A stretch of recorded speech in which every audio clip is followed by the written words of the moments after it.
Programme کے صدر محترم حضرت مولانا مفتی محمد ممتاز صاحب جو خرجہ کی سرزمین سے تشریف لائے ہیں اور ہمارے ضلع بلند شہر کے بہت ہی معتبر اور سنجیدہ عالم دین ہیں، انتہائی ادب اور احترام کے ساتھ درخواست کر رہا ہوں کہ حضرت والا تشریف لائیں اور ابتدا سے لے کر اب تک جو حضرت والا نے یہاں دیکھا اور سنا ہے ان تمام پروگراموں کے متعلق اپنے خیالات کا اظہار فرمائیں۔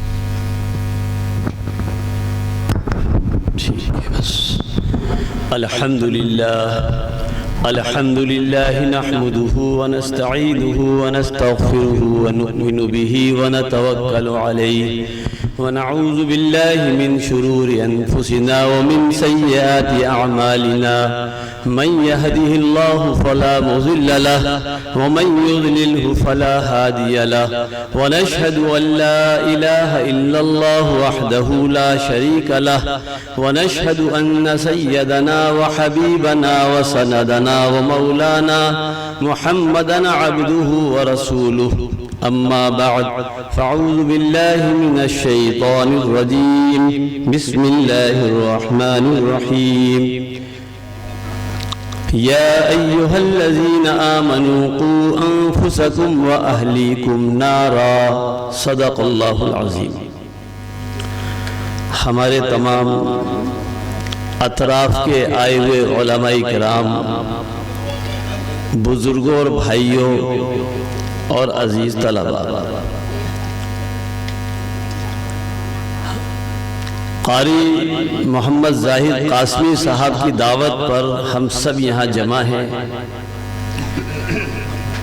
اللہ تعالیٰ ان کو اس کا بہترین بدلہ عطا فرمائے کہ انہوں نے ایسی نورانی اور عمدہ مجلس کے اندر ہم سب کو یہاں جمع کیا، جس میں اللہ کے رسول صلی اللہ علیہ وسلم کی شان میں ہم نے کلام سنا اور عمدہ قسم کی تلاوتیں سنی اور ان اکابر اور ان علماء کی زیارت کی۔ یہ جو مکتب ہے، اس مکتب کے اندر یا جتنے بھی مکاتب اور مدارس ہیں ان کے اندر طلباء کی تربیت کی جاتی ہے اور ان کو علم سکھایا جاتا ہے۔ طالب علم اس لیے ان کو کہتے ہیں کہ یہ علم کے طلب کرنے والے ہیں۔ طالب علم کی فضیلت آپ نے بہت سنی ہوگی کہ جو آدمی حفظ کرے اس کے والدین کو تاج پہنایا جاتا ہے، قیامت میں یہ پہنایا جائے گا۔ یقینی اتنا ہے کہ آپ کہہ سکتے ہیں کہ پہنایا یقینی طور پر جائے گا۔ اور یہ جو طالب علم ہے، اگر کوئی آدمی حفظ کر لے تو حافظ کی فضیلت آپ نے سنی ہوگی کہ ایک ایک حافظ کو اللہ تعالیٰ قیامت میں ایسے 10 آدمیوں کو بخشوانے کی اجازت دے گا جن کو جہنم کا فیصلہ ہو چکا ہوگا۔ ایک فضیلت اور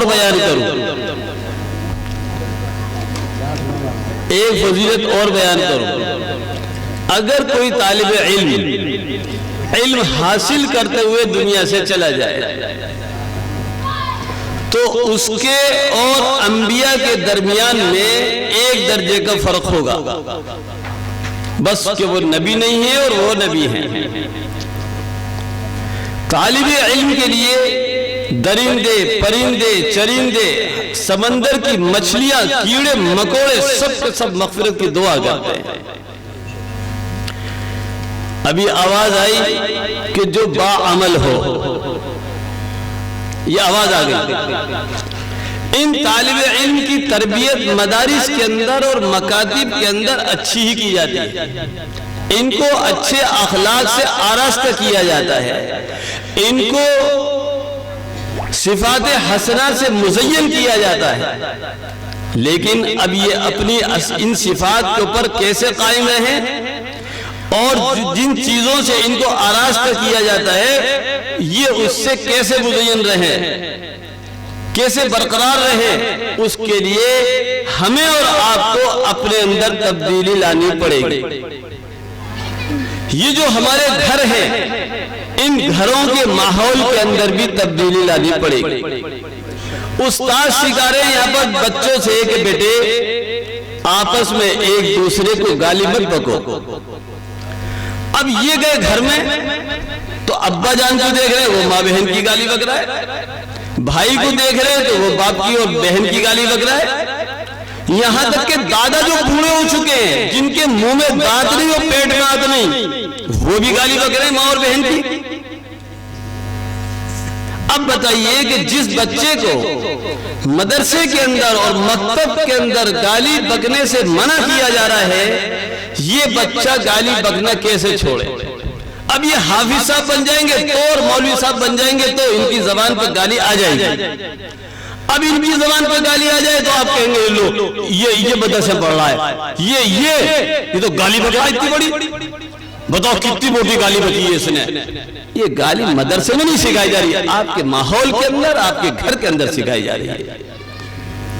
حالانکہ میں گالی بکنے والوں سے کہتا ہوں کہ اگر گالی بکنے والے صرف گالی کا ترجمہ کر لیں اور گالی بکنے والے اگر گالی کا صرف مطلب ہی سمجھ لیں کہ میں نے کیا گالی بکی، 80% گالی بکنا چھوڑ دیں گے،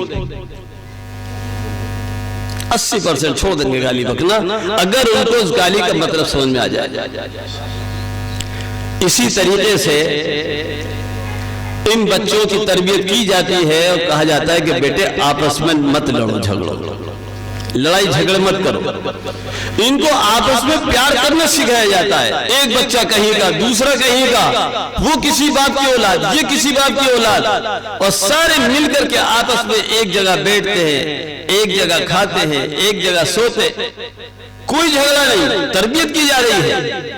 لیکن جب یہ گھر کے اندر جاتے ہیں غیروں کو سے کیا آپس میں ماں باپ کو دیکھتے لڑتے ہوئے، میاں بیوی لڑ رہے ہیں آپس میں، اور اتنی لڑائی ہوتی ہے آپس کے اندر لڑتے لڑتے طلاق تک نوبت پہنچ جاتی ہے۔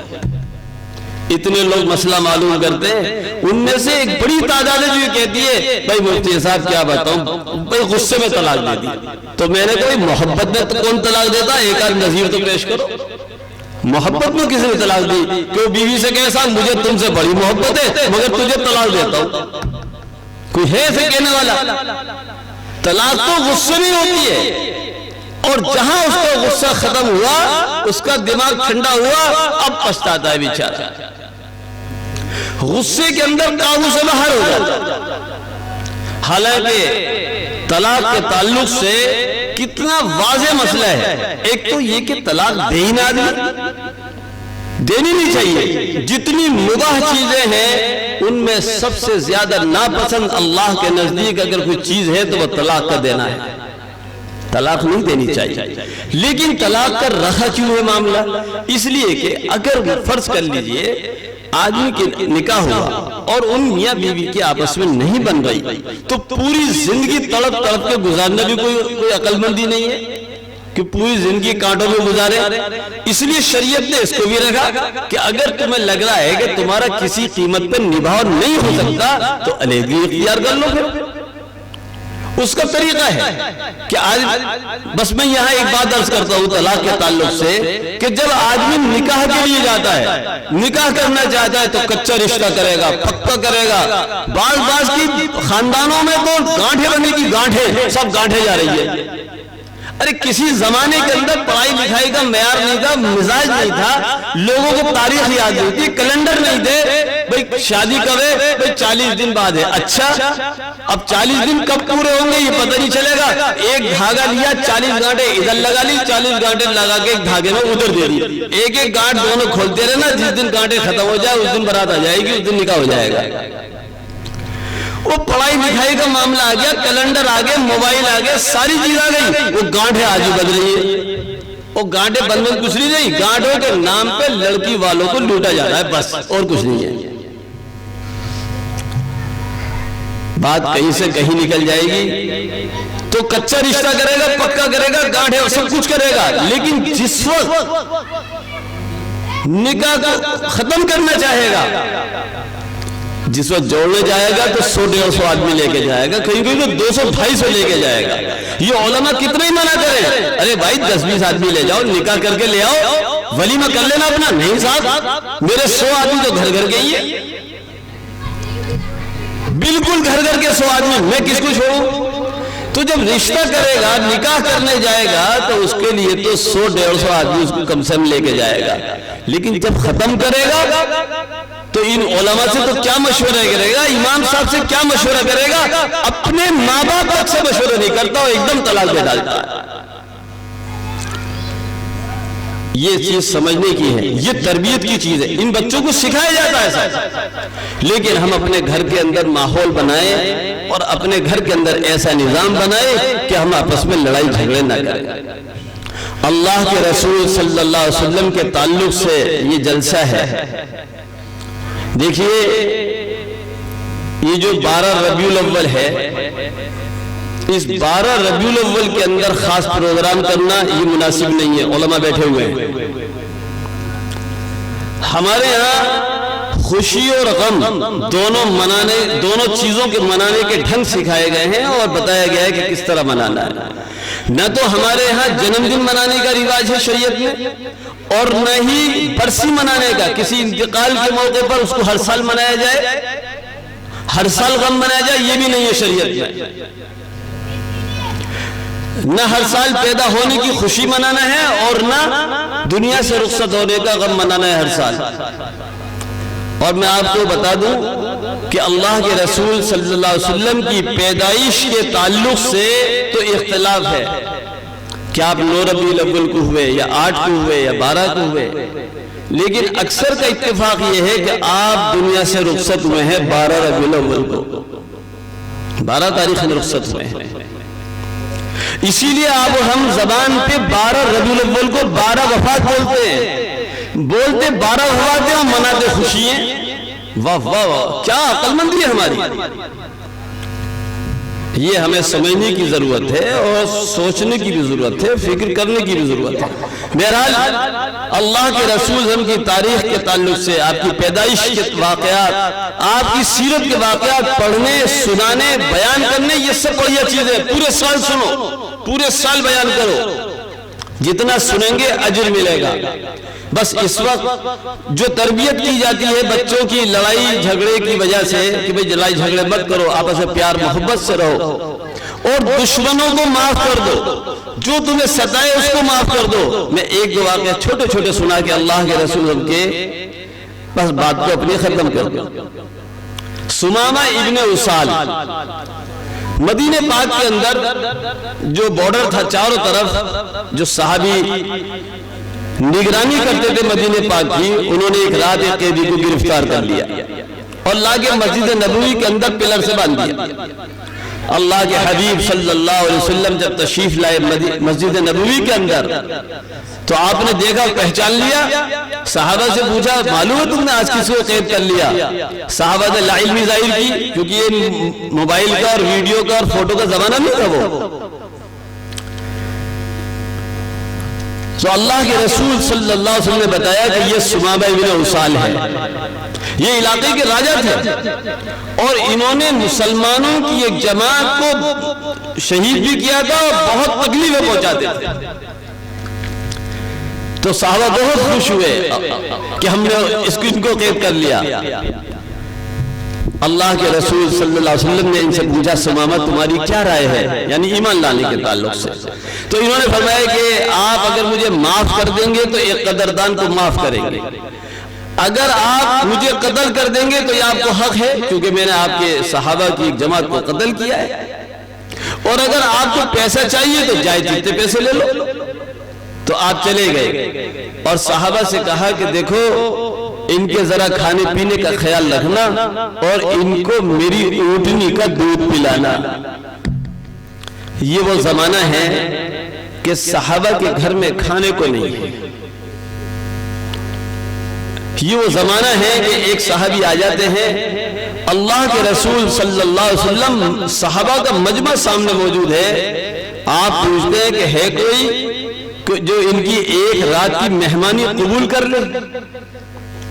ایک رات کی مہمانی کسی کی ہمت نہیں ہو رہی۔ بڑے بڑے صحابہ موجود ہیں، سارے کے سارے سخی موجود ہیں، لیکن سب کو حال معلوم ہے کہ ہمارے گھر میں ایک لقمہ بھی نہیں ہے۔ ایک صحابی رسول رضی اللہ عنہ بڑی ہمت کر کے کھڑے ہوتے ہیں، کہتے ہیں کہ اللہ کے رسول میں ان کی آج کی رات کی مہمانی قبول کرتا ہوں۔ آپ نے سنا ہوگا فضائل اعمال کے اندر یہ واقعہ موجود ہے کہ صحابی اپنے گھر لے گئے اور جا کے کہا کہ اپنی بیگم سے، اپنی بیوی سے کہ دیکھو یہ اللہ کے رسول صلی اللہ علیہ وسلم کے مہمان ہیں، کوئی چیز چھپا کے مت رکھنا۔ انہوں نے کہا تمہارے اور میرے لیے تو ہے نہیں، بچوں کے لیے تھوڑا سا ہے بس۔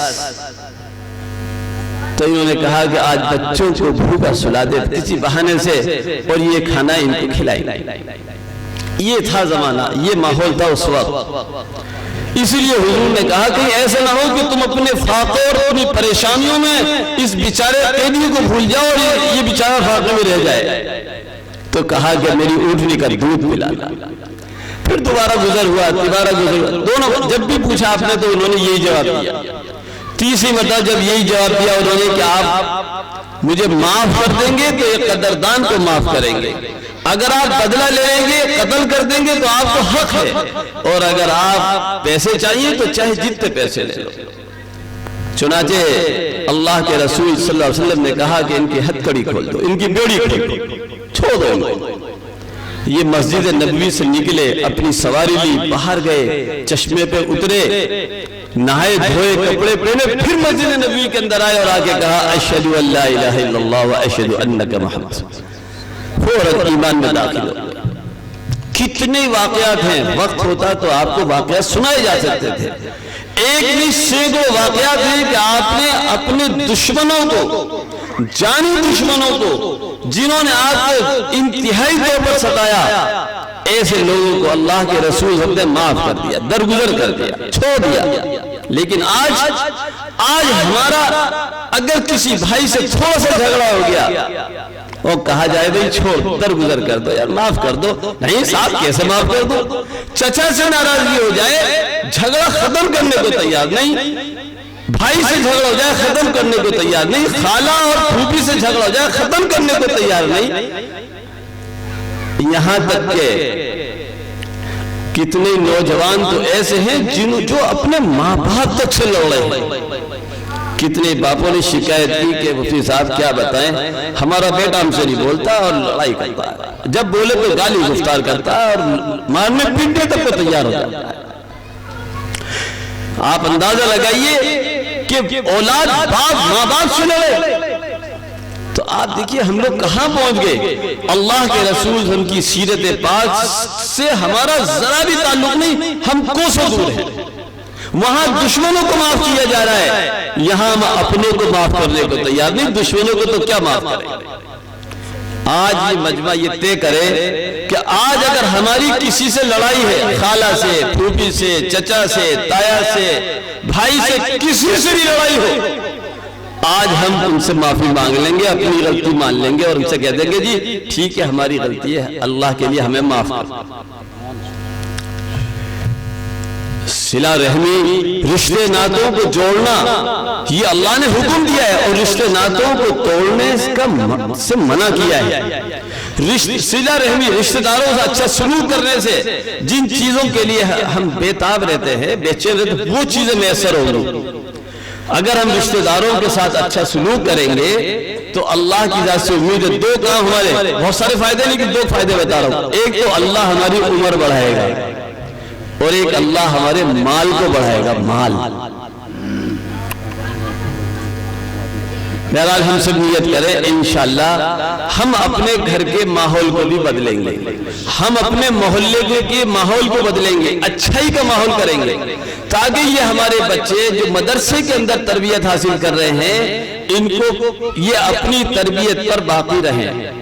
ایک اور بات کہ جو یہ یہاں علم سیکھیں گے ان سے ہم معلوم کریں بیٹے بتاؤ کیا سکھایا تمہیں، تاکہ ہم ان چیزوں کو اپنی زندگی میں بھی لائیں۔ اب ہم مدرسے تو نہیں جا سکتے، لیکن جو استاد ان کو سکھا رہے ہیں، جو علماء ان کو سکھا رہے ہیں، وہ ہم اپنے گھر میں بیٹھ کر کے معلوم کر سکتے ہیں اور ہم اپنے اندر علم حاصل کر سکتے ہیں اور ان چیزوں کو اپنے اندر لا سکتے ہیں۔ یہ آواز چونکہ مستورات پہ بھی پہنچ رہی ہے، گھروں کے اندر جو عورتیں وہ بھی سن رہی ہیں، عورتوں کے اندر بھی بڑا مزاج ہوتا ہے لڑائی جھگڑے کا، دیورانی جٹھانی میں لڑائی، ساس بہو میں لڑائی، نند بھاؤجوں میں بہت لڑائیاں ہیں، اور ایک دوسرے کا جو کام کرتی ہے اگر وہ اس کے اندر اخلاص پیدا کر لیں کہ ہم اللہ کے لیے کریں گے، کسی کی ولادت کا وقت ہے، بچے کی پیدائش کا وقت ہے، ہم نے اس کی خدمت کر دی تو اللہ کے لیے کریں، یہ نہیں کہ اگر اس نے ہمارے ضرورت میں کام نہیں آئی تو اب اس کو 4 گالی سنائی،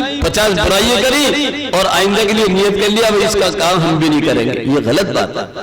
کوئی ہمارے ساتھ اچھا سلوک کرے نہ کرے ہمیں اس کے ساتھ سلوک کرنا ہے، کوئی ورنہ دیکھیے یہ تو غیر ساتھ ہوتا ہے، محلے کے اندر سے اگر بریانی آ جائے، ایک دن کسی نے قورمہ بھیج دیا، بریانی بھیج دی، کوفتے بنائے کوفتے بھیج دیے، 4 مرتبہ کسی کے گھر سے آ گیا تو 5ویں مرتبہ ہمیں شرم آئے گی، ہم بھی کچھ نہ کچھ اس کے یہاں بھیج دیں گے، پڑوسن کے یہاں بھی۔ تو یہ کیا بات ہوئی؟ جس نے ہمارے ساتھ اچھا سلوک کیا ہم نے اس کے ساتھ اچھا سلوک کر دیا، تو یہ کیا خوبی کی بات ہے؟ کوئی ہمارے ساتھ برا سلوک کرے ہم اس کے ساتھ اچھا سلوک کریں گے، کوئی ہمیں کچھ نہیں بھیجتا کوئی بات نہیں، ہم اللہ کے لیے اس کے یہاں بھیجیں گے، بریانی پکائیں گے بریانی بھیج دیں گے، کوفتے بنائیں گے وہ بھیج دیں گے، کڑھی بنائیں گے تو وہ بھیج دیں گے، اگر نہیں ہے دل میں گنجائش مت بھیجو کوئی بات نہیں، لیکن ناراضگی نہیں ہونی چاہیے۔ دیکھیے ہم لوگ کتنا جا رہے ہیں کسی کے ہاں، لیکن ایک ہے نہ جانا یہ کہہ کر کے تیرے گھر نہیں جاؤں گا، یہ غلط ہے، ویسے نہیں جا رہے کوئی بات نہیں ہے، نیت کریں انشاءاللہ جتنے باتیں ہمارے سامنے آئی ہیں اللہ سے دعا بھی کریں گے اور نیت بھی کریں کہ ہم انشاءاللہ ان پر عمل کریں گے۔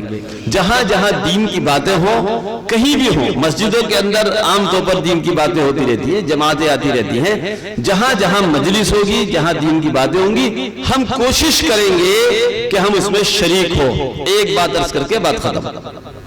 شیطان جو ہے وہ یہ چاہتا ہے کہ کسی قیمت پر بھی یہ دین کی باتیں نہ سن لیں، کیونکہ اس کو معلوم ہے سنیں گے تو سمجھیں گے تو عمل کریں گے، وہ چاہتا ہے۔ اور جس وقت جہنم کے اندر جہنمیوں کو ڈالا جا رہا ہوگا تو اس وقت جہنم کا دروغہ پوچھے گا اہلن یاتیکم نذیر، کیا تمہارے پاس کوئی ڈرانے والا نہیں آیا، کوئی سمجھانے والا نہیں آیا؟